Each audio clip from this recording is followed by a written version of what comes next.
예, 안녕하세요. 여러분들의 역사학습을 해독해드리겠습니다. 핵심 완성 디톡스 세계사 반갑습니다. 김철령입니다. 예, 안녕하세요. 여러분 올해 강남 인강으로 해서 지금 다시 새롭게 2015 개정교육과정에 의해서 바뀐 세계사 교과목을 선생님이 좀 담당하게 됐는데요. 별도의 뭐 교재가 따로 있거나 이러지 않습니다. 선생님이 지금 세계사 교과서 4종의 교과서가 거민족 교과서로 이제 채택이 됐는데요. 이 4종의 교과서를 나름 어느 정도는 좀 분석을 해서 교육과정 평가원에서 이제 제시했던 어떤 교육과정의 체계 그런 것들을 좀 고려해서 여러분들한테 별도의 어떤 PDF 자료 이런 것들로 선생님이 수업을 진행해 보고자 합니다. 그러다 보니까 선생님이 좀 자료 같은 것들도 좀 다시 찾아보고 변화된 것들이 어떤 건지 이런 것들도 좀 판단해 봐야 되고요. 뭐 이러면서 좀 굉장히 좀 많은 좀 애착이 가게 좀 강의를 하게 되는 그런 강의 중에 하나인 것 같습니다. 일단은 선생님이 강의를 준비하면서 선생님이 생각했던 건 2015 개정 교육과정이 이제 적용되는 게 지금 올해 2학년 여러분들이 처음이 되시겠습니다. 자, 그러다 보니까 앞으로 이제 그 평가원에서 실시하거나 아니면 각각의 이제 학력평가에서 진행됐던 모의고사라든지 대수능이었던 출제 경향이라든지 이런 것들을 정확하게 어떻게 진행이 될지는 좀 더 지켜보거나 두고 봐야 된다라고 하는 게 선생님의 개인적인 생각이고요. 현재 변화된 어떤 교과서의 서술 또는 평가원에서 제시하거나 아니면 교육과정, 교육부에서 제시했던 어떤 사회과 교육과정의 세계사 지침을 조금 분석을 해보면 몇 가지 조금 차이점이 보이긴 합니다. 2009 개정교육과정과는 좀 다른 차이점이 보이긴 합니다. 그런 것들 일단 여러분들이 큰 특징 정도는만 여러분들이 좀 기억을 하시고 나머지 것들은 이제 앞으로 여러분들이 문제집이라든지 아니면 계속 실시되고 있던 모의고사 또는 대수능을 통해서 여러분들이 어느 정도는 조금 감을 잡아서 진행을 하실 수 있을 것이다 라고 선생님이 생각이 됩니다. 자, 그래서 일단 이 강의의 어떤 초점은 중하 정도 수준으로 맞춰놓고 세계사와 관련된 어떤 가장 기본적인 어떤 맥락을 이해하거나 아니면 가장 기초적인 어떤 지식 이런 것들을 조금 형성하는 단계에 선생님이 초점을 맞췄다라고 미리 말씀을 해드립니다. 자, 그리고 고등학교 내신과 관련된 부분 충분히 준비가 되실 수 있고요. 자, 그 다음에 크게는 이제 모의고사 내지는 나아가서는 대수능과 관련된 부분 거기에 어떤 핵심적인 첫 어떻게 보면 기초공사를 하는 그런 형태의 강의가 될 수 있을 것이다 라고 말씀을 드립니다. 오리엔테이션은 가급적이면 좀 짧게 하고요. 여러분들 본 강의에서 지금 선생님이 좀 더 많은 내용들을 전달해 보고자 아무래도 좀 그 강의적인 내용으로서 여러분들 찾아뵙는 게 훨씬 더 나을 것 같아서요. 1강 같은 경우는 지금 오리엔테이션과 그 다음에 선사문화와 문명의 발생이다라고 하는 부분을 묶었습니다. 그래서 선사문화와 문명의 발생은요. 지금 세계사와 관련돼서는 거의 뭐 1번으로 고정적으로 나오는 문제예요. 그러니까 모의고사나 수능에서 놓고 봤을 때. 그래서 오늘 오리엔테이션 이 1강 정도만 여러분들이 정확하게 이해를 하시면 한 문제는 맞고 시작하시는 것이다 라고 생각하시면 되겠습니다. 자, 그러면 본격적으로 2015 개정 교육과정 안에서의 어떤 세계사 내용 체계를 잠깐 보도록 하겠습니다. 아마 지금 화면에는 조금 작게 잡히실 텐데요. 선생님 별도의 PDF 파일을 올려드릴게요. 여러분들이 한번 보시거나 아니면 이런 내용들은 쉽게 인터넷 같은 데 검색해서 찾아보실 수 있으니까요. 보시면 되겠습니다. 크게는 인류의 출현과 문명의 발생이다라고 하는 1단원부터 시작해서 2단원, 3단원, 4단원, 5단원, 6단원 이렇게 해서 6단원으로 구성이 되어 있고요. 내용의 체계를 좀 보시면 2009 개정교육과정은 조금 차이를 보입니다. 그 첫 번째 차이점이 뭐냐면요. 각각의 어떤 지역적 범위를 위주로 해서 역사가 그대로 쭉 서술이 돼 있다라고 하는 차이점을 좀 찾아보실 수 있어요. 그러니까 과거의 2009 개정교육과정 안에서는 시간의 순서대로 역사를 서술했습니다. 그러다 보니까 그 중국 문명과 관련된 부분을 그러니까 세계 4대 문명과 관련된 부분을 서술을 하고 그 다음에 중국의 고대 자, 그 다음에 서유럽의 고대. 그래서 중국의 뭐 한나라 설명을 하고요. 자, 그 다음에 서유럽에 해당되는 뭐 그리스, 로마를 설명을 했거든요. 자, 그러다 보니까 학생들이 굉장히 지역적 범위에서 혼란을 겪는다. 즉, 시간의 연속선상에서 어떤 동일한 시기에 세계사에서 나타나는 각 지역의 특징을 이해하는 데는 도움이 되지만 실질적으로 시험에 나오는 어떤 그 한 지역의 또는 한 그 국가의 역사를 이해하는 데는 굉장히 어려움을 겪는다. 그래서 세계사를 어렵게 받아들인다라고 하는 부분에 어떤 단점을 보완하기 위한 조치로 보입니다. 자, 그래서 2단원에 보시면 동아시아 지역의 역사다라고 해서 동아시아 세계의 형성부터 시작해서 발전, 그 다음에 변동이다라고 하는 형태로 지금 제국주의 시대가 나타나는 그 근대 또는 현대 파트에 해당되는 그 제국주의 시대 19세기 이전의 역사까지, 그래서 중국에서는 아마 명청시대 언저리까지를 지금 2단원에서 담아서 중국사를 먼저 설명을 하고 있습니다. 동아시아 지역의 중국사 중심의 동아시아 지역사를 이야기하고 있어요. 그러니까 즉 지역적 범주 안에서의 역사를 서술하는 구조로 좀 변화가 되었다라고 하는 겁니다. 자, 그래서 서아시아와 인도 지역의 역사도 3단원으로 묶여서 서아시아와 인도 지역의 역사를 쭉 설명하고 있죠. 자, 그 다음에 유럽과 아메리카 지역의 역사다라고 해서 고대 지중해 세계부터 시작해서 유럽 세계 형성과 동요다라고 하는 거, 유럽 세계의 변화, 시민혁명과 산업혁명이다라고 하는 형태로 유럽을 중심으로 한 역사를 하나로 딱 묶어서 한 단원에 담아냈습니다. 이런 형태의 구성이다라고 하는 거 여러분들이 좀 보시면 되겠습니다. 자, 그리고 두 번째 선생님이 느낄 때 보이는 건 세계사 교과서, 4종의 교과서가 모두 그 이전의 교과서보다 분량이 축소되었다라고 하는 거예요. 분량이 축소되었다. 지금 이 부분은 단편적으로 페이지라든지 이런 부분들이 굉장히 조금 축소가 됐습니다. 하지만 그 안에 담겨져 있던 어떤 내용적 부분이다라고 하는 부분들은 그래도 선생님이 생각했을 때는 조금 그 이전에 이미 시험 문제로 출제됐거나 아니면 여기까지는 고등학교 교육 과정이다라고 판단됐던 범주까지는 어느 정도 그 안의 범위를 내포하고 있는 것 같긴 한데요. 어쨌든 살펴보시기에 편하게 굉장히, 그리고 세계사를 선택하고 그 다음에 학습하시는데 부담을 조금 줄이는 형태의 방안으로 해서 교과서 자체가 약간 분량이 축소됐다라고 하는 특징을 말씀드리는 겁니다. 앞으로 우리가 학습을 하시는 데 있어서 좀 더 맥락적으로 좀 더 필요한 부분을 위주로 해서 먼저 학습을 하시고 그 다음에 맥락을 잡으신 다음에 각각의 변화 내용들을 조금 학습하시는 형태로 학습을 하셨으면 좋겠다라고 하는 게 지금 현재 이러한 변화 상태에서 선생님이 여러분들한테 말씀드리는 내용이 될 것 같습니다. 자, 그래서 세계사가 아무래도 좀 분량이 전반적으로 약간 좀 축소가 되다 보니까 아마 그 기존에 조금 불필요했던 내용들을 완전히 또 이왕 또 줄일 거 또 줄이고 또 줄이자라고 해서 학습적인 부담을 좀 줄이고 각각의 어떤 지역적 특징 안에서 세계사에서 여러분들이 꼭 반드시 이해하셔야 되는 부분들, 그 다음에 세계사 1단원에서 등장하는 부분 있죠. 뭐 시간과 공간의 개념이라든지, 자, 그리고 인류가 발달해 온 어떤 역사, 이야기, 그죠? 그런 이야기, 즉 각각의 지역의 환경에 적응하거나 아니면 그걸 극복하는 과정에서 나타났던 어떤 문화적인 요소, 그리고 이 문화적인 요소들이 각각의 지역적인 부분의 교류와 상호 어떤 충돌, 이런 것들을 통해서 어떻게 변화되어 갔는지에 대한 어떤 변화의 움직임, 이런 것들을 좀 중심적으로 여러분들이 이해하셨으면 좋겠다라고 하는 내용들이 교과서에 좀 담겨 있다라고 봅니다. 그래서 굉장히 핵심적이고 압축적으로 잘 어느 정도 정리가 된 것 같습니다. 자, 그래서 4종의 교과서든 어떤 교과서를 선택하시든 상관없이 여러분들이 학습하시는 데는 그 이전보다는 조금 부담은 조금 줄어들지 않았을까. 그러니까 교과서 내용을 이렇게 읽어보시면서 개인적으로 정리하시는데 아무래도 분량, 페이지가 줄다 보니까 어느 정도 좀 부담은 조금 덜하지 않으실까라고 하는 게 그냥 선생님의 개인적인 생각이에요. 그래서 세계사를 조금 더 편안하게, 좀 더 부담 없이 받아들이셨으면 하는 게 선생님의 생각입니다. 세계사 같은 경우는 학습량으로 승부하는 교과 중에 하나입니다. 그래서 한국사, 물론 분량이 많아 보이죠. 하지만 내용이나 이런 것들이 수능 필수로 되면서 실질적으로 각 지역의 어떤 핵심적인 특징, 맥락 정도만 여러분들이 이해하시면 크게 부담이 없을 정도로 시험 문제가 지금 출제되고 있습니다.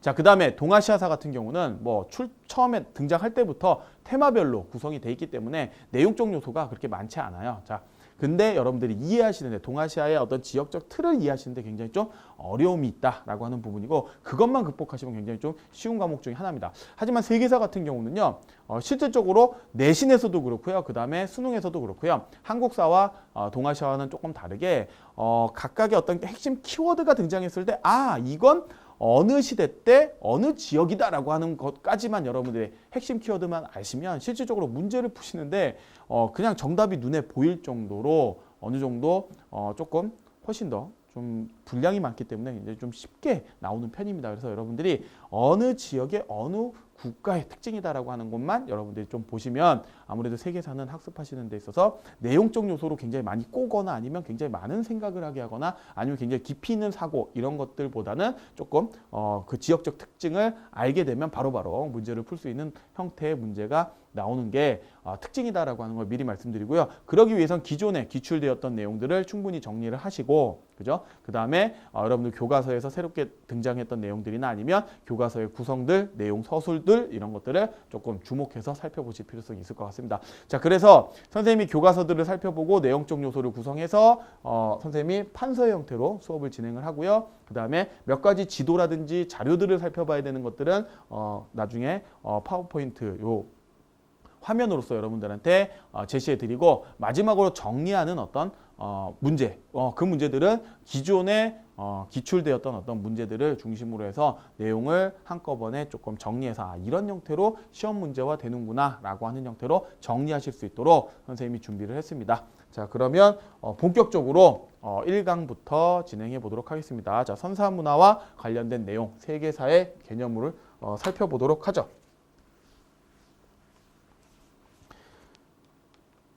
자, 보시면 뭐 세계사 학습 요소 그 안에서 이제 나타나는 뭐 1단원에 대한 내용입니다. 그래서 인류의 출현과 문명의 발생이다라고 해서 일반적인 내용들이 교과서에 서술이 돼 있어요. 아마 읽어보시면 여러분들이 다 내용을 아실 수 있고 뭐 내신에서는 잘 모르겠어요. 근데 실질적으로 뭐 모의고사라든지 아니면 별도의 뭐 그 수능이라든지 이런 곳에서는 지금 아직까지 세계사 학습의 필요성과 관련된 부분은 별도의 문제화되진 않았던 걸로 보입니다. 근데 여러분들이 왜 세계사를 학습해야 되는지는 분명히 알고 어떤 동기부여를 해야 되기 때문에 그런 차원에서 여러분들이 교과서의 내용 정도는 충분히 조금 한 번쯤 읽어보시기를 권장해 드립니다. 자, 그래서 지금 현재는 세계사다라고 하는 부분이 필요한 어떤 목적이다라고 하는 것들은 인류의 어떤 변화 과정을 나타내는 것이고 각각의 문화의 특징과 그 다음에 이런 것들이 충돌하면서 그 다음에 서로 간에 영향을 주면서 변화되어 왔다. 우리가 그런 부분들을 좀 이해하고 파악해야 현재 이 세계화 시대를 살아가는데 굉장히 좀 도움이 될 것이다 라고 하는 부분이에요. 그래서 과거와 현재의 관련성이다라고 하는 부분에서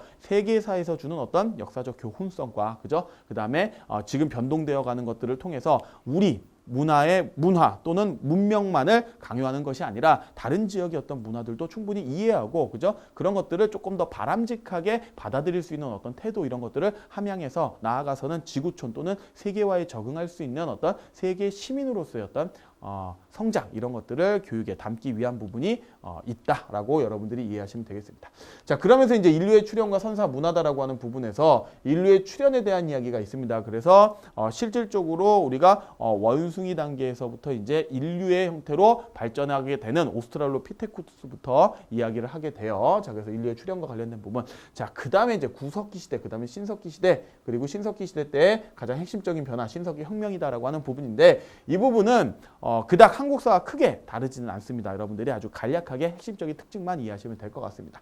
자, 그리고 이제 문명의 발생이다라고 하는 형태인데 바로 여기서 청동기를 사용하고 그 다음에 문자 또는 국가 형태가 등장하는 이런 모습들이 바로 문명이다라고 이야기하고 그냥 한국사적 요소로서 그냥 편하게 말씀을 드리면 청동기를 사용하는 그 시점부터 상호 어떤 교역도 일어나게 되고 그러다 보니까 그 교역에 따른 어떤 기록이 필요성 그런 것들 때문에 문자가 등장한다. 바로 이러한 형태의 요소들이 바로 문명이다라고 여러분들이 이해하시면 될 것 같습니다. 자, 이런 문명이 세계의 크게 4대 문명이다라고 하는 형태로 나타납니다. 그래서 중국 문명, 인도 문명, 메소포타미아 문명, 이집트 문명 이런 형태로 나타나기 때문에 이런 부분의 어떤 학습 요소의 키워드들을 중심으로 해서 여러분들이 파악해 내시면 될 것 같습니다. 아마 이 부분에서는 그래도 중국 문명, 인도 문명, 메소포타미아 문명, 이집트 문명과 관련된 부분을 정확하게 여러분들이 이해하고 구분해 내실 줄 아는 부분 그죠? 이런 부분들이 아마 출제에 가장 중요한 포인트가 되지 않을까라고 생각됩니다. 아마 2009 개정교육과정 안에서는 지금 요 4개, 세계 4대 문명이다라고 이른바 쉽게 표현하는 이 문명 외적으로 뭐 에게 문명이다라고 하는 에게해 연안의 문명하고요. 자, 그 다음에 동부 지중해 연안의 동부 지중해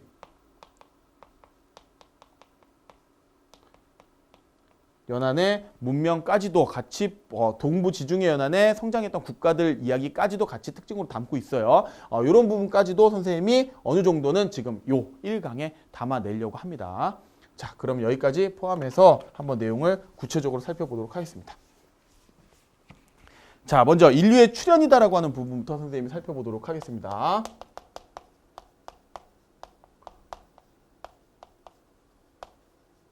인류의 출현이다.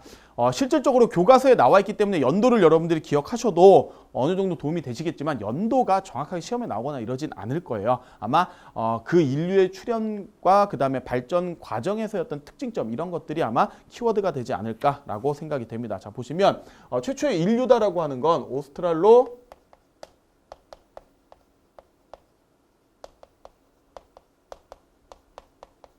피테쿠스다라고 보시면 되겠습니다. 어떻게 보면 이제 원숭이와 그 다음에 원숭이에서 이제 사람으로 발전하는 어떤 첫 단계다라고 보시면 되겠고 약 기원전 한 390만 년 전, 그죠? 390만 년 전이다. 그래서 390만 년 전. 이렇게 보시면 되겠습니다. 아마 최초의 인류다라고 표현이 맞을 거예요. 최초의 인류다라고 하는 표현이 맞을 겁니다. 이 오스트랄로피테쿠스가 아마 직립보행 같은 형태의 어떤 움직임을 보이기 때문에 최초의 인류다라고 표현을 했고요. 그 다음에 발달된 형태가 바로 호모 에렉투스다 라고 볼 수 있고 호모 에렉투스가 등장하는 건 약 한 180만 년 전입니다.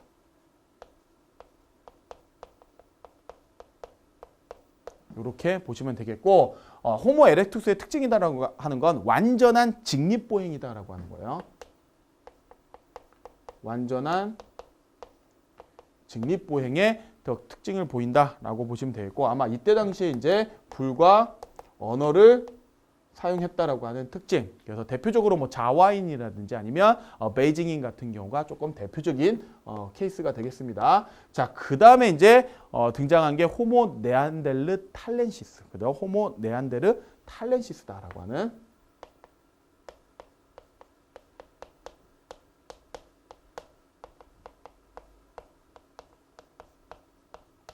호모 네안데르 탈렌시스다. 대략 한 40만 년 전입니다. 인류가 출현했다라고 볼 수 있고요. 요때는 이제 시체 매장이다라고 하는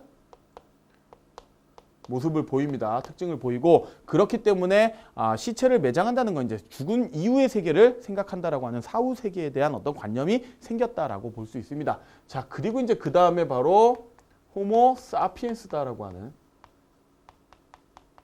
현생 인류가 등장하게 된 게 대략 한 20만 년 전이다. 라고 보시면 되겠습니다. 20만 년 전에 현생 인류가 등장했다라고 하는 거죠. 현생 인류다. 예, 이렇게 보시면 되겠고 크로마뇽인 또는 뭐 상동인 같은 사람들이 이제 대표적인 케이스가 되겠고요. 이때부터 이제 황인종, 백인종, 흑인종의 어떤 인종적 특징의 어떤 모습들이 보인다라고 보시면 되겠고 요때 이제 어떻게 보면 알타미라 그 다음에 또는 라스코 동굴벽화 같은 것들을 이제 그리게 됐다라고 하는 호모 사피엔스다라고 하는 현생 인류를 여러분들이 이해하시면 되겠습니다. 그래서 인류의 출현 과정과 관련된 부분을 말씀을 드렸습니다. 자, 그리고 이제 요 밑에다가 선생님이 구석기, 신석기로 넘어가는 어떤 시대적 특징을 선생님이 간단하게 설명을 해드릴게요. 구석기에서 나타난 어떤 특징이다라고 하는 거, 한국사적인 지식이 어느 정도 있으실 거다라고 판단이 돼서요. 네, 말씀을 드리면 구석기 하면 그냥 어떻게 보면 이 원신 호모 사피엔스 같은 이 최초의 인류, 그죠? 이런 인류들이 원신처럼 이제 생활하는 거예요. 아무것도 없어요. 그러다 보니까 그냥 당연히 있는 것들은 그냥 채집해서 먹는 단계입니다. 자, 그래서 만약에 사과나무가 있다 그러면 그 사과나무를 채집해서 먹습니다. 먹고 사과나무가 떨어졌다 그러면 사과나무를 또 다른 사과나무를 찾아서 어떻게 이동하는 단계예요. 그죠? 그래서 일반적으로 구석기 하면 여러분들이 뗀석기다라고 많이 이해를 하시는데 그래서 뗀석기의 대표적인 유물이 주먹도끼 같은 거 아니겠습니까? 자, 근데 구석기에서 가장 중요한 키워드는 아까 선생님이 말씀드렸다시피 이동생활입니다. 이동 생활을 한다라고 하는 겁니다. 그래서 그냥 나와 있는 어떤 과일이라든지 아니면 채집할 수 있는 것들을 채집해서 먹다 보니까 음식이 떨어지면 음식이 있는 곳으로 식량을 구할 수 있는 곳으로 이동해야 된다. 자, 그러니까 이동 생활이 기본이고 그러다 보니까 집을 짓고 살 필요가 없습니다. 왜? 이동을 해야 되니까요. 자, 그러다 보니까 동굴이나 바위그늘 같은 곳에 있고, 그렇게 되다 보니까 그들이 정착했던 동굴이나 바위그늘 같은 곳에 유물과 유적이 등장한다라고 하는 거죠. 그래서 알타미라 또는 라스코 동굴 벽화 같은 것들이 대표적으로 구석기 시대 때 어떤 특징을 보인다라고 보시면 되겠습니다. 자, 결국 이동 생활을 하면서 식량을 채집하는 채집 생활이다라고 하는 겁니다. 자, 그럼 이런 채집 생활의 단계에서 구석기에서 우리가 신석기다라고 하는 시대적 특징의 변화로서 우리가 설명하는 게 과연 무엇이냐라고 하는 거죠. 물론 신석기 시대 때는 간석기다라고 하는 간석기를 사용했다라고 하는 부분의 차이점은 여러분들이 기억을 할 거예요. 그래서 뗀석기는 떼어진 조각을 가지고 도구로서 사용했던 거고요. 간석기는 이렇게 갈아낸 겁니다. 완전히 매끈하게 갈아낸 거예요. 울퉁불퉁한 면이 전혀 없습니다. 그래서 조약돌처럼 이렇게 싹 갈아버린 그런 형태입니다. 하지만 신석기 때 가장 생활 패턴에 우리가 주목해야 된다라고 하는 부분은 바로 이동이 아닌 바로 정착을 한다라는 거예요. 정착을 한다라고 하는 부분입니다. 그럼 이런 정착은 도대체 어디서 오는 것이냐? 바로 농사를 짓는다라고 하는 농경이다라고 하는 거죠. 그러니까 사람이 정착을 한다는 건 그곳에서 곡식을 뿌리고, 그죠? 그 다음에 그게 수확될 때까지 기다린다는 거죠. 그러니까 그곳에 정착을 한다라고. 자, 그러다 보니까 정착하는 장소는 당연히 어디겠습니까? 곡식을 뿌리고 곡식이 자라야 되기 때문에 곡식에게 기본적으로 제공해야 되는 물이 있는 곳입니다. 그래서 강가나 바닷가 같은 곳에 정착을 한다. 여전히 채집 생활을 하지만 실질적으로 이제 식량을 채집하는 단계가 아닌 식량을 생산하는 단계로 간다. 자, 그래서 경제에서 나타나는 어떤 획기적인 삶의 사회적 변화를 일으키는, 그죠? 신석기 혁명이다라고 하는 것이 바로 농경과 관련된 것이죠. 자, 그렇기 때문에 수확한 곡식을 담을 그릇이 필요합니다. 자, 그래서 토기 같은 것들이 만들어지는 것이 바로 신석기 시대 때의 특징이 되겠습니다. 그래서 간석기와 함께 토기가 같이 도구로서 등장하는 형태가 바로 이 시대의 특징이다. 자, 그러면 농사를 지으려면 농사가 잘 되기를 기원하겠죠. 그래야 식량이 많이 늘어날 거 아닙니까? 자, 그래서 원시 신앙이 등장한다. 원시 신앙이 등장한다. 일반적으로 한국사에서 이야기하는 애니미즘, 토테미즘, 샤머니즘 이런 것들이 등장합니다. 애니미즘, 그 다음에 토테미즘, 샤머니즘 이런 것들이 등장하는데, 애니미즘은 애니멀이 아닙니다. 그렇게 이해하시면 돼요. 애니미즘은 애니멀이 아니에요. 그러니까 동물이 아닙니다. 그럼 뭐겠어요? 자연물을 숭상하는 겁니다. 그래서 태양이라든지 이런 것들. 자, 토테미즘은 바로 동물을 숭상하는 게 토테미즘이 되겠어요. 샤머니즘은 바로 샤머니다라고 하는 건 무당, 그죠? 아니면 영혼이 깃든 어떤 대상물 이렇게 이야기하니까 샤머니즘은 바로 무당이나 아니면 영혼이 깃든 대상물을 숭배하는 형태가 되겠습니다. 여기에 한 가지 더 바로 거석신앙이다라고 하는 거. 이런 것들이 거석문화다라고 하는 거. 거석문화가 맞겠네요. 거석문화다라고 하는 것들이 바로 요 신석기 때 보이는 하나의 특징이다라고 세계사에서 한 가지 더 개념적으로 추가해 주시면 될 것 같습니다. 그래서 영국의 대표적인 어떤 스톤헨지라든지 이런 것들이 바로 신석기 시대 때 나타났던 어떤 신앙적 요소로서 거석 문화의 특징을 보여준다라고 이해하시면 될 것 같습니다. 자, 이렇게 해서 인류의 출현과 구석기, 신석기에 나타난 어떤 특징을 선생님이 설명해 드렸고요. 칠판을 한번 지우고 나서 바로 세계 4대 문명에 해당됐던 문명의 발생과 관련된 부분, 바로 어떻게 보면 좀 쉽게 보시면 청동기 시대로 들어가는 어떤 부분이다라고 여러분들이 쉽게 이해하시면 될 것 같습니다. 바로 문명과 관련된 부분을 선생님이 설명해 드리겠습니다. 예, 문명의 발생과 관련된 부분 우리가 좀 살펴보도록 하겠습니다. 문명의 발생을 선생님은 뭐 교과서별로 약간 서술이 조금 차이가 있긴 하지만요. 가장 오래된, 그죠? 가장 먼저 발생하게 된 부분부터 선생님이 설명을 해드릴게요. 그게 여러분들이 이해하시기 조금 더 편하실 것 같습니다. 아마 연도를 암기하시라고 말씀드리는 건 아니지만 아마 연도를 이해하시기에 그게 훨씬 더 조금 효과적이지 않을까 싶어가지고요. 메소포타미아 문명부터 선생님이 설명을 해드리도록 하겠습니다. 자, 보시죠.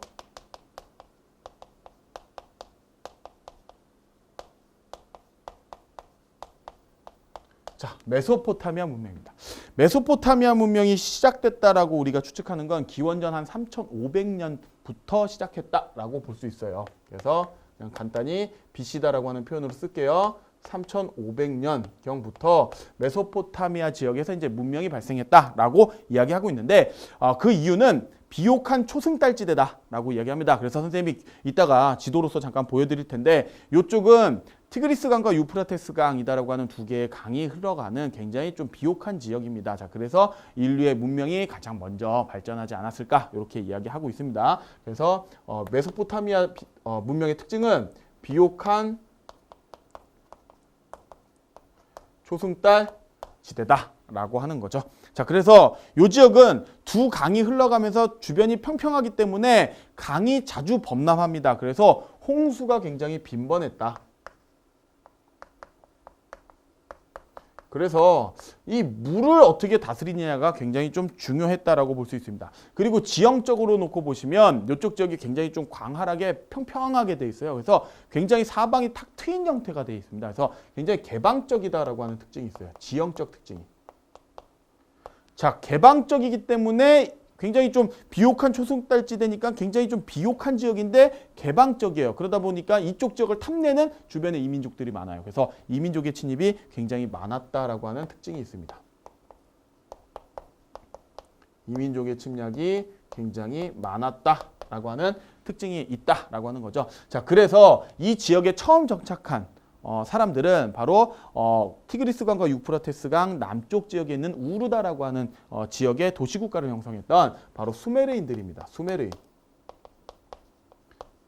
근데 수메르인들 다음에 아카드인들이 이쪽 지역을 점령하고 아카드인 다음에 바로 아무르인들이 이쪽 지역을 점령하게 되면서 바로 이들이 아무르인들이 세운 국가가 바로 고 바빌로니아 국가다. 고 바빌로니아 국가다라고 이야기하고요. 바로 이 고 바빌로니아 국가의 전성기 때 왕이 바로 함무라비 왕입니다. 그래서 그 함무라비 왕이 만든 법전, 그걸 우리는 함무라비 법전이다라고 이야기하죠.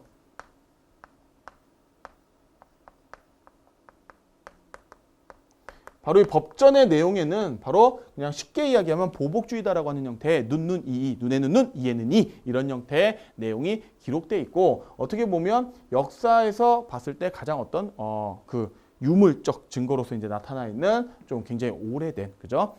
법전 중에 하나다라고 여러분들이 기억하시면 될 것 같습니다. 자, 이러한 지역적 특징을 나타내고 있는 메소포타미아 문명의 어떤 전반적인 우리가 특징을 우리가 살펴보면 신정정치다라고 하는 형태의 특징을 보입니다. 그래서 국왕이 신의 대리인의 역할을 하는 형태의 신정정치, 즉 신의 뜻에 따라서 정치를 한다라고 보시면 될 것 같습니다. 자, 그리고 유물적으로 특징적인 부분이 바로 지구라트다라고 하는 거예요. 지구라트다라고 하는 신전이 있다라고 하는 부분이 바로 메소포타미아 문명의 특징입니다.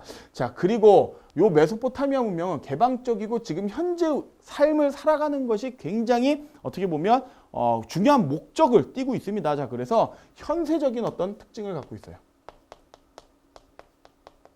현재 세상에 굉장히 관심이 많습니다. 자, 그리고 신이 많은 어떤 다신교입니다.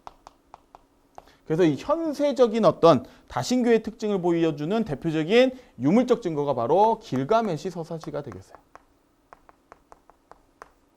길가메시 서사시 같은 경우는 길가메시가 본인의 친구였던 엔키두의 죽음을 보고 죽음에 대해서 고민하게 돼요. 자, 그래서 영생을 얻을 수 있는 방법이 무엇일까를 찾아서 이제 여행을 했는데 나중에 결론은 뭐냐?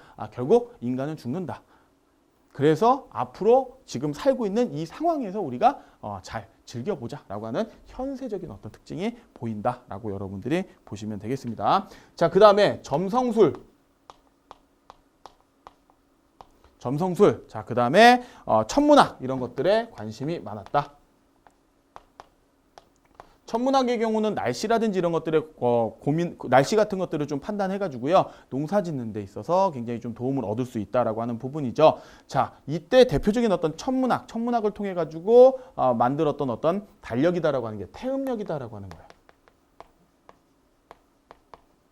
그래서 태음력의 특징을 보인다라고 보시면 되겠습니다. 자, 그 다음에 다양한 어떤 상업 같은 것들이 이루어지면서 상업에 대한 내용들을 좀 기입하기 위해서 그죠? 이런 형태의 모양이죠. 이게 삼각형과 비슷한 이런 형태. 그래서 문이 있으면 문을 딱 고정시키기 위해서 이렇게 쐐기를 박는다라고 이야기했잖아요. 그죠? 그래서 고정시킨다라고 하는 의미의 어떤 쐐기 모양으로 문자가 만들어졌다. 그래서 쐐기 문자. 이런 것들이 바로 메소포타미아 문명의 특징이다. 자, 그 다음에 숫자와 관련돼서는 60진법을 사용했다. 이런 것들이 바로 메소포타미아 문명의 특징이다라고 보시면 되겠습니다. 자, 그 다음에 이집트 문명이다라고 하는 걸 선생님이 살펴보도록 하겠습니다. 자, 이집트 문명은 메소포타미아 문명과 어떠한 차이점을 갖고 있느냐 보시면 이집트 문명은 기원전 3000년경부터 이집트 문명이 보입니다. 이집트 문명 기원전 3000년경. 아마 지금 지역적인 부분으로는 아프리카 북부, 그죠? 아프리카 북동쪽에 있는 이집트 지역을 아마 여러분들이 생각하실 거예요. 자, 이쪽 지역은 굉장히 나일강의 어떤 비옥한 충적지다라고 하는 형태입니다. 나일강유역의 비옥한 충적지. 자, 그러다 보니까 굉장히 좀 땅이 비옥하고요.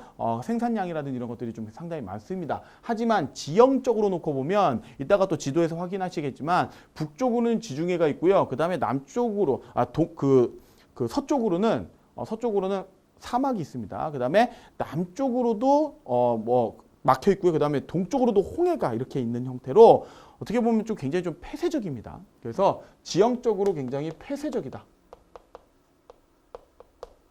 자, 그러다 보니까 이민족의 침입보다는 오랜 기간 통일 왕국을 유지한 게 특징이다라고 하는 거예요. 오랜 기간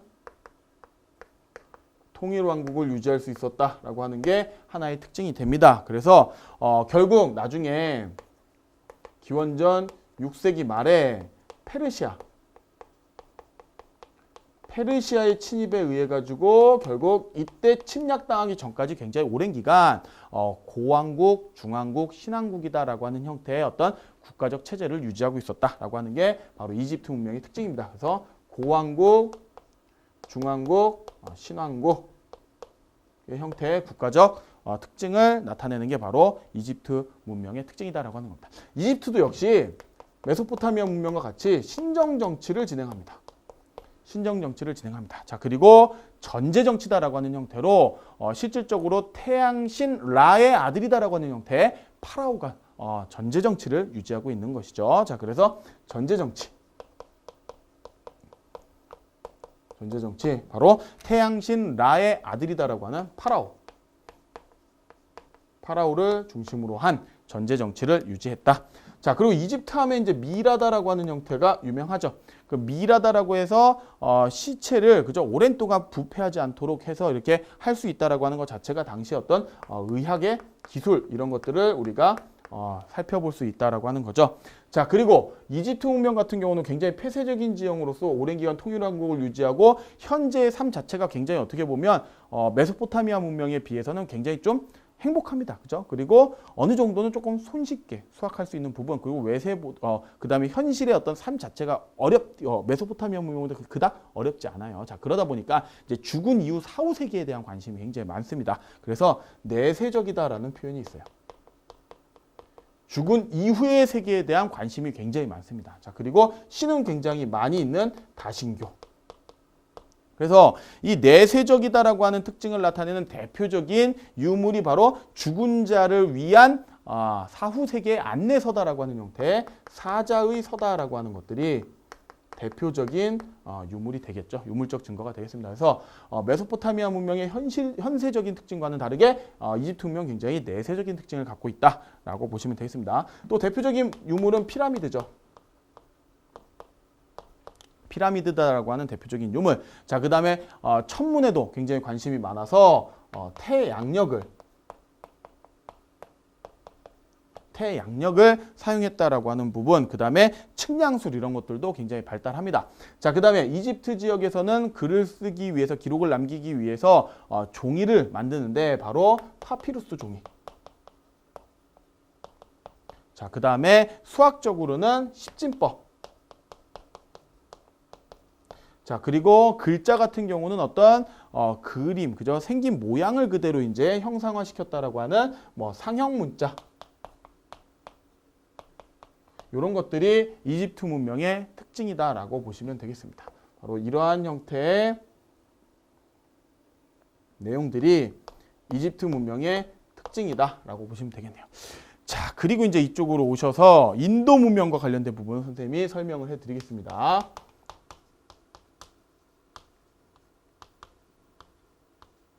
인도 문명과 관련된 부분입니다. 자, 인도 문명이다라고 하는 건 기원전 2500년경부터 일반적으로 보인다라고 보시면 되겠고, 최초에 시작했다라고 하는 지역은 인더스강 유역에서 첫 번째 바로 모헨조다로, 그 다음에 하라파 지역의 유적에서부터 인도 문명이 발생했다. 이렇게 이야기하고 있습니다. 그래서 이쪽은 인더스강 유역입니다. 인더스강 유역의 모헨조다로 하라파 지역이다라고 하는 거고요. 요 당시에 나왔던 모헨조다로와 하라파 유적의 내용들을 살펴봤더니 이 도시는 굉장히 좀 계획적으로 만들어졌다라고 하는 특징을 보입니다. 그래서 계획된 도시구나. 자, 그걸 알 수 있는 근거가 도로가 굉장히 잘 정비되어 있습니다. 그 다음에 하수시설을 갖추고 있고요. 그 다음에 공중 목욕탕 같은 것들이 있는 걸로 봤을 때 굉장히 계획돼서 설계한 형태의 모습을 보인다라고 하는 거죠. 그래서 뭐 목욕탕이라든지 아니면 하수시설 이런 것들로서 좀 계획된 도시의 어떤 모습을 보인다라고 보시면 되겠습니다. 자, 그리고 모헨조다로 하라파 지역에서 나온 어떤 유물이 하나가 있는데요. 바로 인장이다라고 하는 겁니다. 그게 글 자체는 우리가 해석하진 못해요. 아직까지 해석이 안 돼서. 하지만 내용을 봤을 때 그 똑같은 인장이 메소포타미아 지역에서도 보이더라. 자, 그 결론으로 봤을 때 결국 모헨조다로 하라파 지역이 메소포타미아 지역과 상호 교류를 했다. 원거리로 교역을 했다라고 하는 특징을 보인다는 거죠. 그래서 메소포타미아 지역과 교역을 했다. 그거에 대한 증거가 바로 선생님이 아까 이야기했던 인장이다라고 하는 겁니다. 아마 유물이라든지 이런 것들은 이따가 화면으로 선생님이 다시 보여드릴 겁니다. 자, 그 다음에 인도 문명, 특히 모헨조다로 하라파 지역의 유적의 특징은 당시 청동기를 기반으로 했던 어떤 채도, 그죠? 그릇에 어떤 색깔이 들어가 있던 채도 또는 상형 문자, 인장에 나타나 있는 모습, 그 글자의 모습으로 봤을 때 상형 문자의 특징을 보인다라고 하는 겁니다. 그래서 청동기, 그 다음에 채도, 그 다음에 상형 문자적 특징을 보이는 것이 바로 인도 문명의 모헨조다로 하라파 유적의 특징이다라고 하는 겁니다.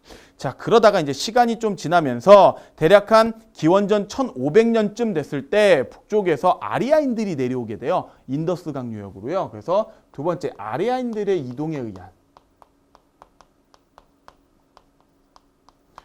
의한 인도 문명의 변화를 우리가 파악해 봐야 되는데요. 기원전 1500년경에 인더스강 유역으로 내려옵니다. 인더스강 유역으로 남하하게 된다. 대략 한 기원전 1500년경. 자, 그리고 이들이 동쪽으로 가서 바로 겐지스강 유역에 정착하게 되는 게 대략 한 기원전 1000년쯤입니다. 그래서 겐지스강 유역으로 대략 한 기원전 1000년쯤에 옮겨서 정착하게 됐다. 자, 이 과정에서 아리아인들을 중심으로 한 어떤 문화적인 특징들이 바로 인도 문명에 자리 잡게 되는데요. 이 아리아인들이 남하하면서 인더스강 유역을 점령하고 겐지스강 유역으로 이동하면서 이들 중심의 어떤 문화가 만들어졌던 건 기존의 청동기를 기반으로 했던 인도 문명에 바로 철기를 도입했다라고 하는 부분의 특징을 갖고 있어요. 자, 그래서 아리아인들은 인더스강으로 남하할 때 이미 철기를 가지고 와서 어떤 철제 농기구를 사용할 수 있는 형태의 어떤 철기의 도입과 관련된 특징을 가지고 있다라고 하는 겁니다. 그래서 철제 농기구를 바탕으로 겐지스강 유역에 정착하게 됐다라고 하는 특징이죠. 자, 그리고 이 아리아인들이 지배층을 형성하면서 바로 브라만교다라고 하는 형태의 자연물을 자연신으로서 숭상하게 되는, 태양이나 물 같은 것들을 자연신으로서 숭배하게 되는 하나의 종교를 만듭니다. 이게 바로 브라만교입니다. 자, 그러면서 바로 브라만 계층과 그 다음에 크샤트리아 계층, 그죠? 그 다음에 바이샤 수드라다라고 하는 형태의 계층적 구조로서 지금 인도에 현재까지도 많은 영향을 주고 있는 신분제, 바로 카스트제가 형성되게 됐다라고 하는 부분이죠. 그래서 카스트제 형성에 영향을 미쳤다라고 하는 거고요. 별도로 브라만교, 바로 브라만교의 어떤 찬양집, 그죠? 또는 뭐 이런 시집 같은 것들을 이렇게 합쳐서 편찬한 것, 뭐 신앙집 이런 것들이 바로 베다다라고 볼 수 있고요. 베다다라고 볼 수 있고, 이 브라만교의 특징이다라고 하는 건 태양이나 물 같은 어떤 자연신을 숭배하는 형태의 어떤 종교다라고 보시면 되겠습니다. 자, 그래서 아리아인들의 이동과 관련돼서 나타났던 인도 문명의 특징까지 여러분들이 이해하시면 될 것 같습니다. 자, 이쪽으로 오셔서 바로 세계 4대 문명 중에 어떻게 보면 좀 가장 늦은 시점에 이제 만들어졌다라고 판단이 되는 중국 문명과 관련된 부분.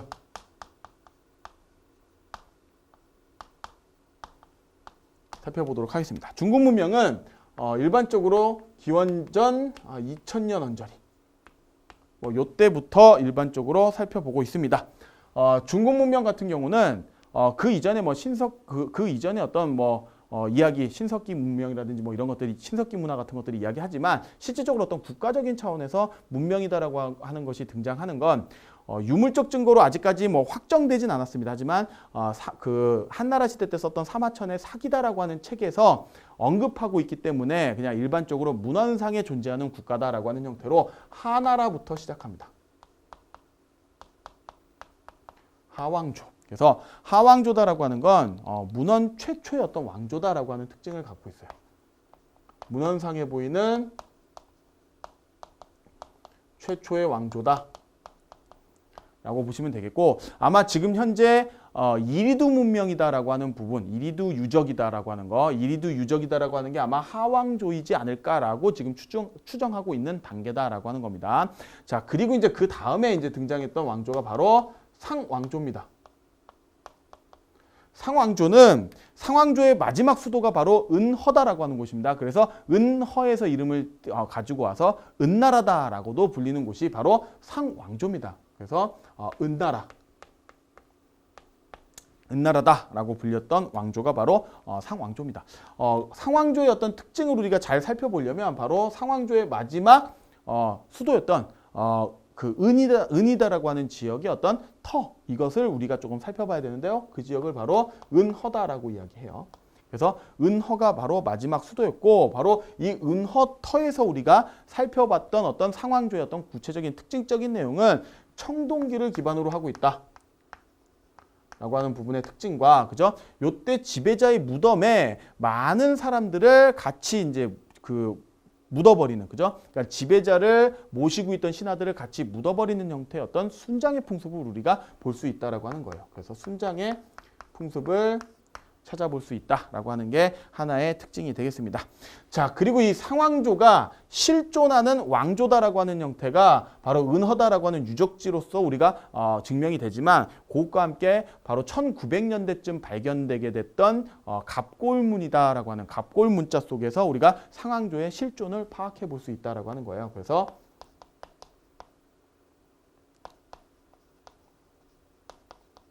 갑골문자를 통해서 우리가 상왕조의 특징을 살펴볼 수 있다. 갑골문자다라고 하는 건 어떻게 보면 지금 현재 중국 한자의 기원이다라고 볼 수 있습니다. 그래서 모습을 보면 한 상형문자의 형태로 우리가 파악해 볼 수 있는데요. 거북이 배딱지하고요. 그 다음에 소의 어깨뼈나 아니면 대퇴부뼈처럼 이렇게 넓적한 뼈에다가 무언가 본인들이 신에게 뜻을 물어볼 수 있는 내용들을 기록을 합니다. 자, 기록을 해서 거기에 살짝의 홈을 파가지고 가서 불을 달구면 이게 쪼개지거나 이러죠. 바로 그런 것들을 가지고 점을 친다라고 하는 거죠. 자, 그리고 그 점쳤던 내용들을 거기다가 세세하게 기록해 놓습니다. 자, 그렇기 때문에 그 기록을 통해서 우리가 바로 상왕조의 어떤 정치적인 상황과 특징을 파악해 볼 수 있다라고 하는 거죠. 이게 갑골문자의 특징입니다. 자, 그래서 당시 갑골문자다라고 하는 걸로써 우리가 신정 정치의 어떤 특징을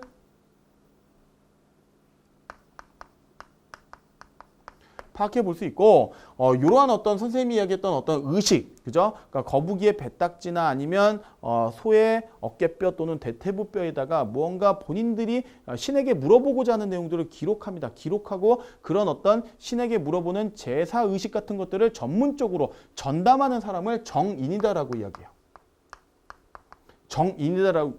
정인이다라고 이야기하고, 바로 이 정인이 그런 한 행위, 이런 것들에 대해 나와 있는 어떤 해석, 이런 것들은 전부 다 왕이 해석한다라는 거죠. 그리고 이런 내용들을 기록해 놓았다라고 하는 겁니다. 자, 그래서 왕이 해석했다라고 하는 걸로써 우리는 이 사회가 재정 일치의 사회다라고 하는 사실을 알 수 있죠. 그죠? 그러니까 결국 왕이 주관하지만 실질적으로 이걸 행동하는 사람은 정인이다라고 하는 거예요. 그래서 전복을 주관하는 인물은 정인이지만 이걸 실질적으로 담당하고 책임지는 인물, 신의 뜻을 해석하는 인물은 왕이다라고 하는 거죠. 바로 이게 신정정치의 특징인 상황조의 각골 문자다라고 보시면 되겠습니다. 자, 그리고 또 상황조는 조금 세부적인 내용까지 선생님이 설명을 하면 읍제국가다라고 하는 형태의 특징을 보입니다. 그래서 조급이다라고 하는 형태, 그죠? 간단한 어떤 국가가 도시국가의 형태로서 지내게 되면 성곽을 쌓을 거예요. 그 간단한 성곽을 쌓고 있는 조급을 기본 단위로 해서 형성된 그 국가들이 바로 상황조다라고 보시면 되겠습니다. 그래서 조급을 기본으로 해서 그거보다 조금 상위의 개념의 대읍이 있고요. 바로 이 대읍의 상황조의 리더가 있는 것이고 그 조급보다는 조금 작은 범위의 이제 소읍이다라고 하는 형태. 그래서 조급을 기본으로 하는 형태의 읍제국가. 어느 정도 그냥 조금 이해가 안 되시면 그냥 도시의 모습을, 도시의 형상을 했던 어떤 도시국가의 형태다라고 여러분들이 간단하게 이해하시면 되겠네요. 그래서 이 조급을 기본으로 한 여러 개의 조급이 연합한 형태의 어떤 국가의 모습을 여러분들이 생각하시면 될 것 같습니다. 자, 이게 바로 상황조의 특징이다라고 보시면 되겠네요. 자, 그리고 이 상황조를 몰아내고 그 다음에 이제 왕조가 만들어지게 된 것이 바로 주왕조다라고 보시면 되겠습니다. 주왕조에 대해서는 선생님이 조금 구체적으로 좀 설명을 해드려야 될 것 같은데요. 요 내용은 조금 다음 강좌에서 선생님이 좀 더 구체적으로 설명을 해드리겠습니다. 자, 그걸 바탕으로 염두에 두시고 주왕조의 어떤 간단한 특징 정도만 여러분들한테 언급해드리겠습니다. 주왕조는 호경을 수도로 하고 있어요. 호경이다라고 하는 지역을 수도로 하고 있습니다. 아마 다음 강좌에서 선생님이 지도상으로 여러분들한테 보여드릴 겁니다. 자, 그리고 주왕조에서는 천명사상과 덕치주의다라고 하는 부분의 특징을 보이고 있고요. 지방을 지배하는 데 있어서 봉건제다라고 하는 형태의 어떤 지방을 통치하는 시스템이 보입니다. 바로 이 봉건제는 바로 종법의 원리다라고 하는 형태. 종법의 원리에 의해서 돌아가는 형태의 어떤 시스템을 나타낸다. 자, 그리고 주나라 때 실질적으로 실시되었다라고 나중에 춘추전국시대 때 이제 맹자가 이야기한 내용이 하나 있습니다. 바로 토지제도가 하나 있어요. 바로 가장 이상적인 토지제도다라고 맹자가 이야기했던 정전제다라고 하는 부분이 바로 이때 이루어졌다. 그래서 주왕조 하면 일단 천명사상, 덕치주의, 그다음 봉건제, 그다음에 정전제 이렇게 조금 간단하게 보시고요. 이 주왕조, 상왕조 하면 각골문자, 그다음에 주왕조 하면 지금 봉건제를 떠올리셔야 되는데 조금 나중에 여러분들이 학습하시다 보면 헷갈리실 소지가 있어요. 그래서 선생님이 그냥 간단하게 그냥 하나만 만들어 봤습니다. 뭐냐면 주왕조. 그래서 주왕조. 예전에 그 드라마 중에 아마 신현준이다라는 배우가 했던 맨발의 기봉이다라고 하는 영화입니다. 죄송합니다. 영화가 있어요. 그 영화 맨발의 기봉이다라고 하는 영화가 있는데 아마 많이 회자가 돼요. 뭐 예능 프로그램이나 이런 데 보시면 아마 있을 텐데 그 맨발의 기봉이가 굉장히 천덕스러웠어요. 그래서 선생님은 거기서 힌트를 가지고 와서 선생님 친구들 중에 그죠? 주봉이라는 친구가 있거든요. 자, 그래서 주봉이가 굉장히 천덕스럽다라고 여러분들이 기억하시면 주봉이는 천덕스럽다라고 기억하시면 주나라는 봉건제, 그 다음에 천명사상, 덕치주의를 그냥 간단하게 기억하실 수 있을 것 같습니다. 일단은 이 정도 여러분들이 기억을 하시고 구체적으로 주왕조에 대한 어떤 특징은 선생님이 다음 강좌에서 설명해 드리겠습니다. 자, 요것과 함께 지금 현재 2015 개정교육과정에서는 아니지만 기존의 2009 교육과정 안에서는 등장했던 바로 에게문명과 관련된 부분을 선생님이 간단하게만 적어 드릴게요. 자, 보시면 에게문명이다라고 하는 거예요. 지중해 연안에 지금으로 따지면 그리스, 그죠? 그리스 있는 그 남쪽에 바로 크레타 섬이다라고 하는 지역이 있습니다. 바로 그 지역에서의 문명, 그죠? 그래서 크레타 문명이다라고 표현하는데요. 그 크레타 문명과 그 다음에 그리스 지역의 어떤 본토에서의 어떤 문명, 바로 미케네 문명, 이걸 합쳐서 이제 에게 문명이다라고 이야기합니다. 에게해 연안의 문명이다라고 이야기합니다. 바로 간단히 첫 번째는 크레타 문명이에요. 크레타 문명 같은 경우는 대략 한 기원전 한 2000년경부터 진행이 됐다라고 생각을 하고요. 영국인이 들어가서 실질적으로 과거에 그리스 신화 속에 나타나 있던 그죠?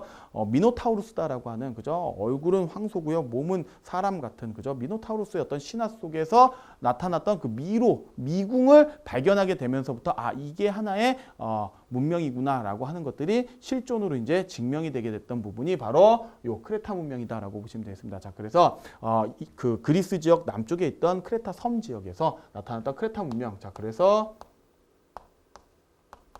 크노소스 궁전이다라고 하는 미궁이 발견되게 되면서 나타난 어떤 하나의 특징을 나타낸다라고 보시면 되겠습니다. 자, 그리고 두 번째가 바로 미케네 문명이다. 미케네 문명이다라고 보시면 되겠고요. 미케네 문명 같은 경우는 대략 한 기원전 2000년부터 한 1200년경 정도의 특징을 보인다. 요때까지 있었던 어떤 특징을 보이는데요. 실질적으로 미케네 문명이다라고 하는 부분에 어떤 특징, 이게 실존했다라고 하는 특징이다라고 하는 건 그 호메로스가 썼던 그 일리아드, 그죠? 오디세이 같은 요 소설, 그죠? 이 소설 속에 나와 있던 것이 실제 역사다라고 믿었던 독일의 이제 상인입니다. 바로 슐레이만이다라고 하는 인물이 실질적으로 개인의 돈을 투자해가지고 이 지역을 파헤쳤죠. 자, 그러다가 바로 트로이 전쟁에서 나타났던 트로이 지역을 발견하게 되면서 바로 이 미케네 문명이다라고 하는 뭐 아가멤논 왕이라든지 아니면 우리가 알게 됐던 아킬레우스 같은 또는 트로이 목마라든지 뭐 이런 것들에 대한 특징을 우리가 역사적으로 실존했구나라고 이제 어떻게 보면 밝혀지게 됐던 사건들이 바로 미케네 문명의 어떤 하나의 특징이다라고 보시면 되겠습니다. 자, 그래서 미케네 문명은 굉장히 좀 그 상무적이고, 그죠? 그 다음에 또 어떤 그런 특징점을 보인다라고 하는 부분을 여러분들이 보시면 되겠습니다. 그래서 크레타 문명을 계승한 형태로 해서 트로이 전쟁과 관련된 부분을 미케네 문명으로 이해하시면 될 것 같습니다. 자, 그래서 이렇게 선생님이 각각의 세계 4대 문명과 에게 문명까지 설명을 해드렸는데요. 실질적으로 동부 지중해 연안의 문명과 관련된 부분은 지금 여러분들 칠판을 한번 지우고 자료를 살펴보면서 다시 보도록 하겠습니다. 네, 여러분 지도에서 보시면 동부 지중해 연안과 관련된 부분인데요. 실질적으로 이 지도는요. 가다라고 하는 요 지역, 이집트 문명과 관련된 부분, 그 다음에 나다라고 하는 요쪽 지역, 바로 비옥한 초승달 지대입니다. 메소포타미아 문명과 관련된 부분을 나타내는 어떤 문제, 그죠? 출제 문제에서 선생님이 가지고 온 지도가 되겠습니다. 보시면 이게 지도가 지중해와 관련된 부분, 그 다음에 홍해, 그죠? 그 다음에 요쪽이 이제 아라비아 반도 이렇게 되겠습니다. 요 지도 안에서 이집트 문명과 그 다음에 메소포타미아 문명 외쪽으로 선생님이 설명하고 싶었던 바로 요쪽 그리스 남쪽에 요쪽에 그 크레타 섬을 중심으로 했던 에게 문명 있죠. 그 다음에 요쪽 지역에 보시면 요쪽입니다. 바로 요쪽 지역, 요쪽이 지도에서 보시면 이 시돈이다라고 하는 지역과요. 그 다음에 시돈이다라고 하는 지역, 그 다음에 그 밑에 이제 티루스다라고 하는 지역이 있습니다. 티루스. 자, 그리고 요 아래쪽에 보시면 요쪽이 바로 예루살렘이 되겠습니다. 바로 이쪽 지역을 중심으로 해서 성장했던 동부 지중해 연안의 여러 국가들의 어떤 특징점들을 우리가 간단히 보셔야 돼요. 첫 번째 우리가 봐야 되는 특징적인 국가는 바로 히타이트다라고 하는,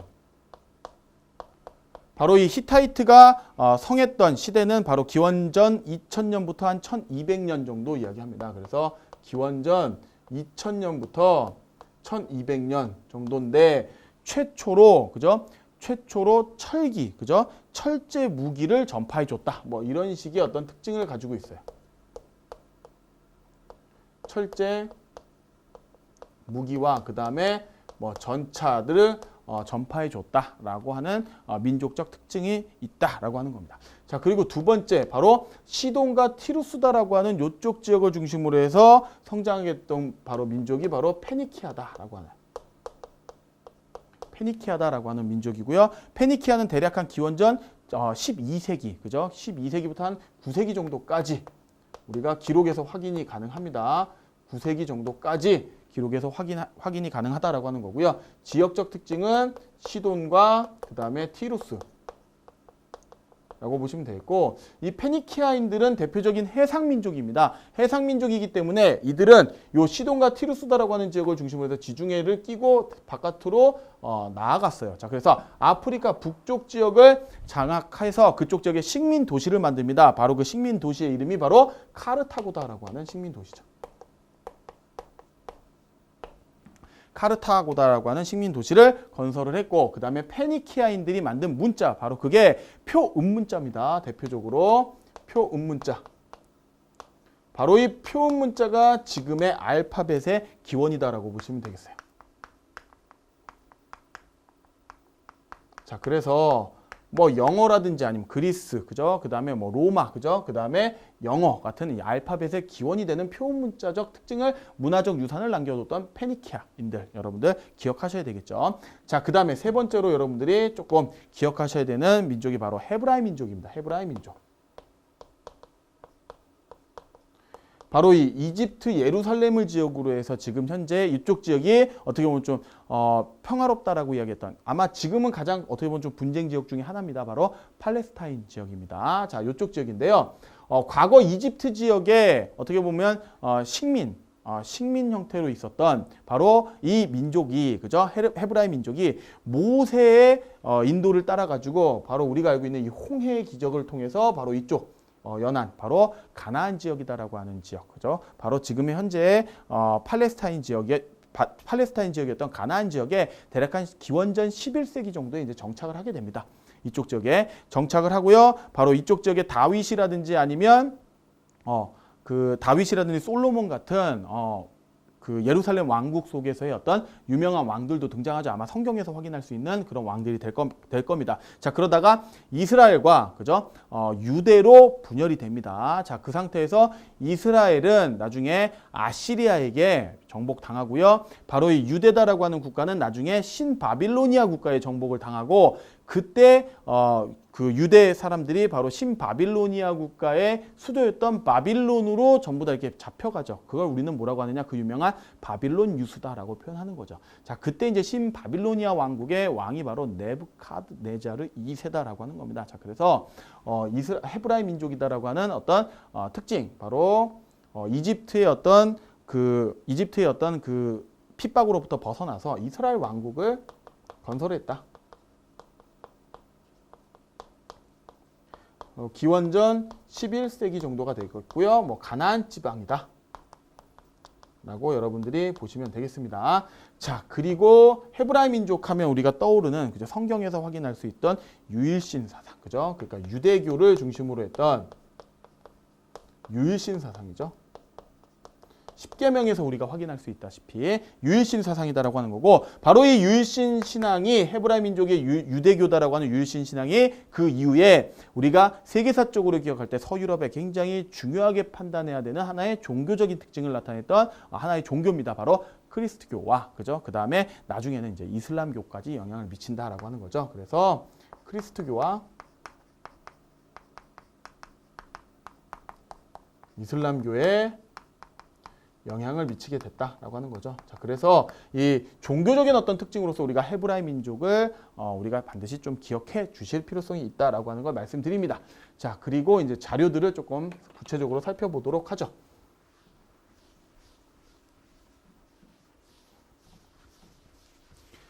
자, 지도에서 확인하시다시피 이쪽이 인더스강이 되겠고요. 바로 이 인도 문명과 관련된 부분이 바로 이 첫 번째 지도가 되겠습니다. 그래서 인더스강 유역에 하라파 모헨조다로다라고 하는 유물 유적이 바로 이쪽 지역에 있고요. 나중에 기원전 1500년쯤에 아리아인들이 내려오게 돼서 이 아리아인들이 이쪽으로 이동하게 됩니다. 그래서 이쪽이 바로 겐지스강이다라고 하는 거죠.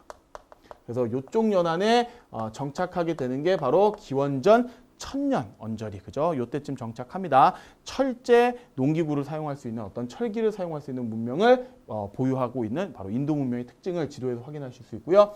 바로 이쪽 두 번째는 황허강이다라고 하는 형태, 바로 이쪽이 황허 문명이다라고 하는 겁니다. 그래서 중국 문명과 관련된 여러분들 내용들을 여러분 특징적으로 좀 살펴보실 수 있으실 겁니다. 자, 그래서 뭐 하나라, 그 다음에 상나라, 주나라, 의 발전 내용, 그죠? 그리고 지도상으로 이게 중국 문명이구나라고 하는 걸 판단하실 수 있으면 될 것 같고요.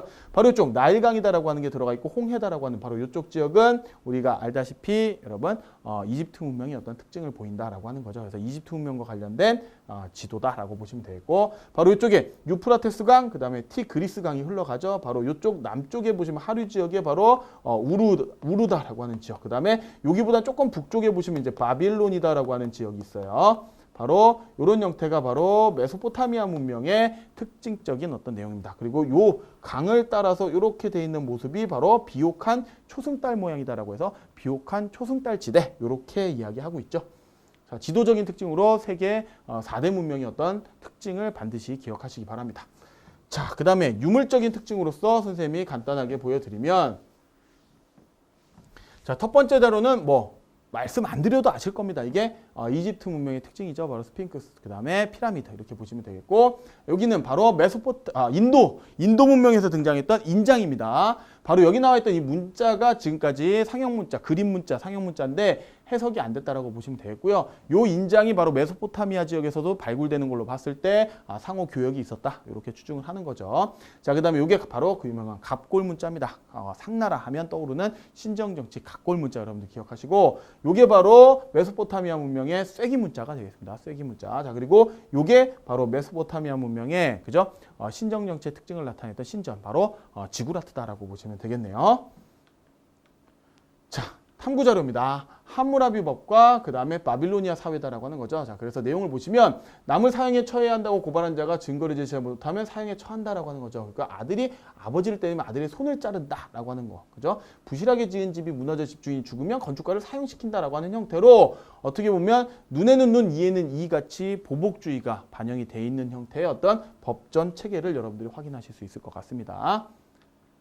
자, 다음으로 길가메시 서사시와 관련된 부분이죠. 내용을 좀 보시면 바로 아내를 당신 품 안에서 꼭 품어주십시오. 왜냐하면 이 또한 인간의 운명이니까요 라고 하는 형태로 해서 생명, 그죠? 이런 것들에 대한 인간의 죽음과 관련된 부분에 대한 내용들, 그죠? 이런 것들도 봤을 때 굉장히 현세적인 어떤 특징을 나타내고 있는 길가메시 서사시, 바로 메소포타미아 문명의 특징이다라고 하는 겁니다.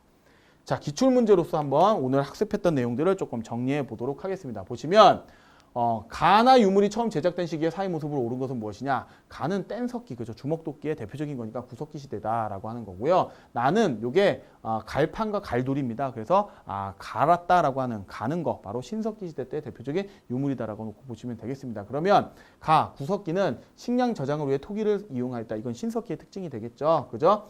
자, 그 다음에 구석기는 스톤헨지 등 거석 기념물을 만들었다. 거석 기념물이 등장한 건 바로 신앙적 요소가 등장했던 신석기의 특징이다라고 아까 말씀드렸고요. 자, 문자를 이용하여 교역 내용을 기록하였다라고 하는 거, 바로 교역 내용을 문자를 통해서 기억한 건 문명이 발생된 거니까 우리가 알고 있는 세계 4대 문명과 관련된 부분이 있을 겁니다. 그러니까 아니죠. 신석기는 아닙니다. 자, 농경과 목축을 시작하면서 정착 생활을 했다. 바로 이게 신석기 혁명을 나타내는 신석기 시대 때 특징을 나타내는 4번이 정답이 되겠습니다. 그죠?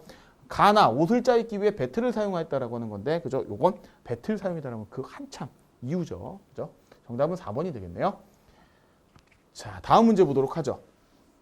보시면 다음 인류의 공통적인 생활 모습으로 옳지 않은 것은 무엇이냐라고 되어 있습니다. 그래서 뇌 용량이 이렇게 되어 있는데 발견적 자와 베이징이다라고 하는 걸로 봤을 때 바로 요 인류는 최초의 완전한 직립보행을 이야기했던 호모 에렉투스다라고 하는 걸 우리가 알 수 있고요. 자, 이쪽에 보시면 네안데르탈이다라고 하는 거 바로 호모 네안데르탈렌시스다라고 하는 시체 매장 풍습을 나타내는 어떤 인류의 특징을 우리가 확인할 수 있을 겁니다. 그죠? 그러면 공통적인 생활 모습을 옳지 않은 것은 찾으면 되겠네요. 자, 동굴이나 바위 그늘에서 살았다. 토기를 만들어 식량을 저장하였다. 요건 신석기 시대 때 나타나는 특징이기 때문에 정답은 2번이다라고 하는 걸 여러분들이 찾아내실 수 있겠죠. 나머지는 바로 그 이전, 구석기 그 이전의 어떤 인류적 특징을 나타내는 형태의 모습이다라고 하는 걸 찾아내실 수 있겠네요. 정답은 2번이 되겠습니다. 자, 다음 문제 보도록 하죠. 가나를 남긴 문명에 대한 설명으로 옳은 것은 무엇이냐라고 되어 있습니다. 그래서 가는 길가메시어 하고 나와 있죠. 길가메시 서사시로서 메소포타미아 문명이다라고 하는 걸 알 수 있고요. 바로 현세적이다라고 하는 특징을 나타냅니다. 자, 나다라고 하는 건 오시리스여라고 되어 있습니다. 그래서 요거 내용을 살펴보시면 요 그림만 놓고 보셔도 이게 이집트 문명이다라고 하는 걸 힌트로서 얻으실 수 있지만 사자의 서와 관련된 부분의 어떤 내용입니다. 바로 내세적인 어떤 특징을 나타냈던 바로 이집트 문명의 특징이죠. 자, 보시면 바로 메소포타미아 문명은 태양력과 십진법을 사용했다. 태양력과 십진법을 사용한 건 이집트 문명의 특징이죠. 아닙니다. 자, 그죠? 메소포타미아 문명은 알파벳의 기원이 되는 표문자, 알파벳의 기원이 되는 표문자는 바로 페니키아인들이 만들었던 문화적 특징이죠. 아닙니다. 자, 유일신과 최후의 심판을 믿었다. 바로 유일신 사상이다라고 하는 유대교적 특징을 나타낸 건 헤브라이 민족이 되겠죠. 그러니까 나는 이집트 문명을 이야기하니까 아니죠. 자, 모헨조다로의 도시 유적을 남겼다. 바로 계획 도시의 특징을 나타냈던 모헨조다로, 인더스강 유역이잖아요. 바로 인도 문명의 특징을 나타냅니다. 아니죠. 정답은 신정 정치가 행해졌다. 바로 메소포타미아 문명과 이집트 문명의 공통된 특징, 바로 신정 정치가 행해졌다라고 하는 거죠. 또 요 내용으로서 이해하시면 되겠습니다. 자, 다음 문제 보도록 하죠. 자, 가를 만든 사람들에 대한 설명으로 옳은 것은 무엇이냐라고 되어 있습니다. 그리스 문자, 로마 문자라고 되어 있는데 바로 알파벳의 기원이 되었다라고 하는 걸로 봤을 때 가는 페니키아인들, 그죠? 페니키아인들을 나타낸다라고 보시면 되겠네요. 12병법, 이거 나중에 로마에서 우리가 배울 거예요. 아니죠. 유대교를 창시했다. 바로 헤브라이 민족이니까 아니죠. 콜로세움도 로마와 관련된 겁니다. 모헨조다로유죠. 인도 문명과 관련된 거죠. 아닙니다. 북아프리카의 식민 도시를 건설했다. 바로 카르타고다라고 하는 식민 도시를 건설했다. 정답은 5번이 되겠습니다. 그래서 요 시기에 해당되는 부분들을 바로 에게 문명과 동부 지중해 연안의 여러 국가들 특징까지 포함한 형태의 문명의 발생과 관련된 부분을 이해해 주시기를 부탁드리면서 오늘 첫 강의 어떠셨는지 모르겠습니다. 앞으로 여러분들 2강, 3강 계속 꾸준히 이어져서 아마 선생님이 30강으로 이 내용들을 정리해 드릴 건데요. 아마 뭐 부족한 내용도 있을 수 있고요. 아니면 좀 더 자세하게 들어가는 부분도 있을 수 있습니다. 선생님이 판단해서 여러분들에게 자료를 재구성해서 하다 보니까 아마 그런 부분이 있을 것 같은데 여러분들 강의 조금 끝까지 재밌게 좀 들어주시고요. 세계사를 통해서 여러분들 세계사를 좀 더 재밌게 그리고 한국사와 동아시아사를 연계된 형태로 잘 이해해 주실 수 있는 그런 형태의 강의가 될 수 있도록 선생님이 앞으로의 강의 꾸준히 열심히 준비하도록 하겠습니다. 여러분들 다음 강의에서 보다 더 활기찬 모습으로 만나길 약속드리면서 인사드리겠습니다. 다음 강의에서 만날 수 있도록 하겠습니다. 역사를 해독하자! 반드시!